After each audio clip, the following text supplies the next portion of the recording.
시청자 여러분 안녕하십니까? VOA 뉴스투데이 시작합니다. 마이크 폼페오 미국 국무장관이 북한 문제에 대해 여전히 많은 노력들이 이루어지고 있다며 북한 문제 해결에 대한 기대감을 다시 보였습니다. 데이비드 스틸웰 국무부 차관보는 진지한 비핵화 대화를 위한 북한과의 싱가포르 합의 이행을 강조했습니다. 첫 소식 함지하 기자가 보도합니다.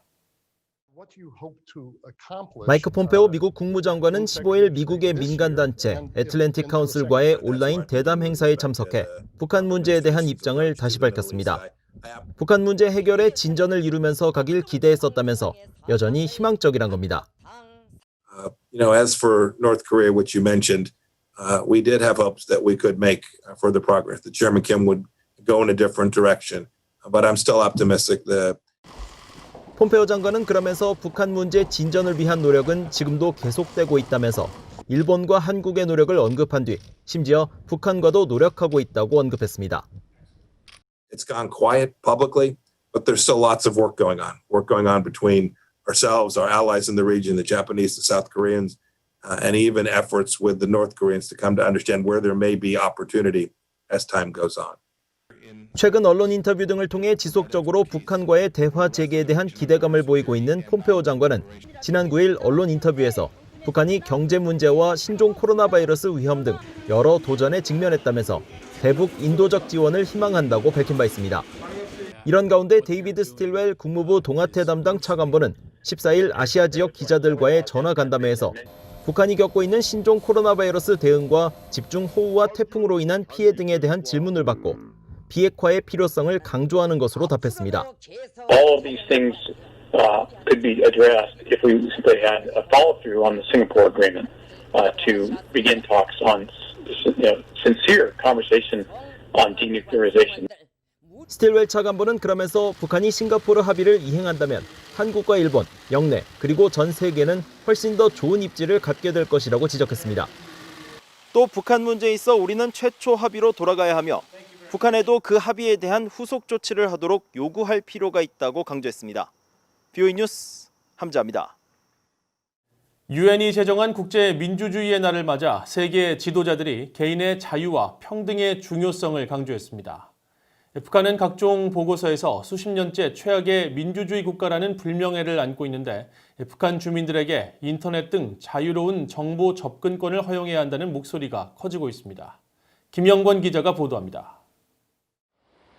국제민주주의 날인 9월 15일을 맞아 안토니우 구테르스 유엔 사무총장은 성명을 통해 디지털과 교육, 보건, 사회적 보호에 대한 불평등 문제가 민주주의를 위협하고 있다고 밝혔습니다.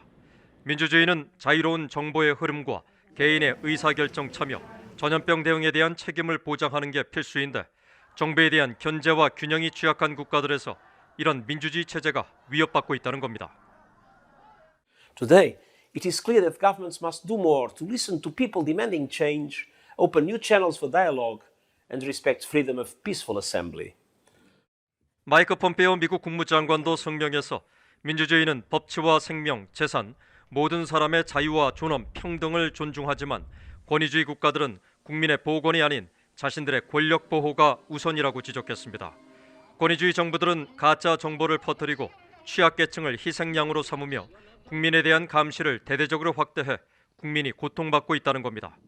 폼페오 장관은 북한을 직접적으로 언급하지 않았지만 국제민간단체들은 전 세계 민주주의 상황을 평가하는 연례 보고서에서 수십 년째 북한을 최악의 민주주의 국가로 꼽고 있습니다.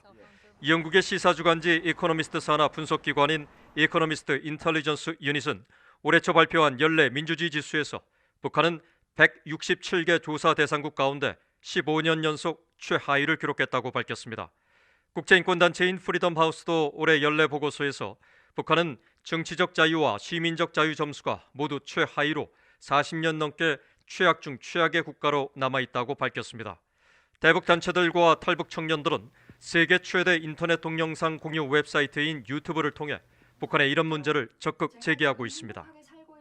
유럽에서 봉제 공장 노동자로 일할 때 외국인들을 보면서 자유에 대한 생각이 달라졌습니다. 내 생각을 말할 자유, 직업을 선택할 자유, 듣고 싶은 노래나 영화를 마음껏 보고 들을 자유, 불의에 대해 참지 않고 비판할 자유, 이 모든 것이 북한에는 왜 없을까 생각해보지 않을 수 없었죠. 세라 샌더스 전 백악관 대변인의 최근 회고록엔 북한의 김정은 국무위원장이 미 프로농구 NBA의 마이애미 히트 열혈 팬으로 마이애미를 방문하고 싶다고 폼페오 장관에게 말한 사실이 알려지자 북한은 지도자 가족과 수뇌부만 민주주의를 누리고 있다는 비판도 나옵니다. 김 위원장은 집무실에 미국 업체 애플사의 여러 컴퓨터 제품으로 인터넷을 즐기지만 정작 주민들에겐 인터넷 사용을 금지시켜 조선민주주의 인민공화국이란 이름을 무색하게 한다는 겁니다. 체제에 위협이 되는 의문을 주민들이 품을까봐 북한 당국은 주민들에게 더 넓은 지식과 더 깊은 지혜를 줄 수 없는 것이죠. 체제 유지가 가장 큰 목적인 것이죠. 전문가들은 북한 수뇌부가 스스로 개선할 기미가 없다며 한국 정부와 국제사회가 북한 주민들에게 다양한 외부 정보를 대대적으로 보내 주민들의 의식을 깨우는 게 중요하다고 강조했습니다. BA 뉴스 김영걸입니다. 국제자금세탁방지기구는 가상자산이 금융혁신과 자금이동의 효율성을 가속할 수 있지만 범죄자들의 익명성 등 가상자산의 특징을 악용해왔다고 지적하면서 대응책을 촉구했습니다. 국제자금세탁방지기구는 전 세계 회원국들이 2017년부터 3년간 수집한 가상자산을 이용한 불법 금융행위에 관한 100개 이상의 사례를 분석해 발간한 지침서를 통해 범죄자들은 금융제재 회피와 테러리즘 지원을 위한 자금을 마련하기 위해 가상자산을 이용해왔다며 이같이 촉구했습니다. 자금세탁방지기구는 가상자산 거래 위험 지표를 거래 규모와 빈도, 거래 패턴 등 6개 분야로 공개했습니다. 이번 지침서에 제시된 위험 지표에는 가상자산을 다른 종류의 가상자산으로 즉시 변경하는 수법 등 미국의 사법당국들이 지목했던 북한의 가상화폐 세탁 수법 등과 일치하는 행위들도 포함됐습니다. 북한이 2020년 미국 국무부 종합세출법에서 원조 금지 대상으로 지정됨에 따라 올해 지원 후보국에서 제외됐다고 미국의 해외 원조기구가 밝혔습니다. 미국의 해외 원조기구인 밀레니엄 챌린지 코퍼레이션 MCC는 지난 9일 의회에 제출해 15일 관보에 게재된 지원 대상 관련 보고서에서 1인당 국민소득이 세계은행의 중저소득국 기준인 4,045달러에 못 미치는 63개국을 지원 후보국으로 지정했다고 밝혔습니다. MCC는 이들 국가 가운데 민주적 통치와 경제적 자유, 국민에 대한 투자와 경제 성장의 기회 창출 등의 기준을 통해 지원국을 최종적으로 선정할 것이라고 밝히고 북한과 아프가니스탄, 미얀마, 캄보디아 등 소득 수준은 원조 대상국이지만 해외 원조법 등 미국 법의 금지 규정으로 인해 원조를 받지 못하는 15개 나라도 명시했습니다.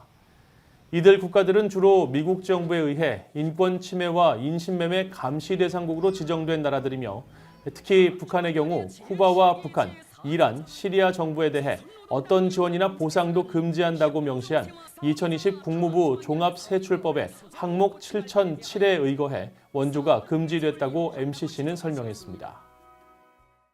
스위스에 본부를 둔 국제기구인 지구관측 국제농업 모니터링 그룹은 최근 집중호우와 2개의 태풍 등으로 북한의 기록적인 강수량이 계속 늘고 있다고 밝혔습니다. 이 단체는 14일 트위터를 통해 이달 들어 태풍 마이삭과 하이선으로 북한의 기록적인 강수량이 더 확대됐고 추가적인 침수를 초래할 수 있다면서 지난 2년 작황이 저조한 상황에서 올해 홍수와 신종 코로나 바이러스에 따른 영향까지 겹치면서 북한의 식량 안보를 더 악화시킬 수 있다고 우려했습니다.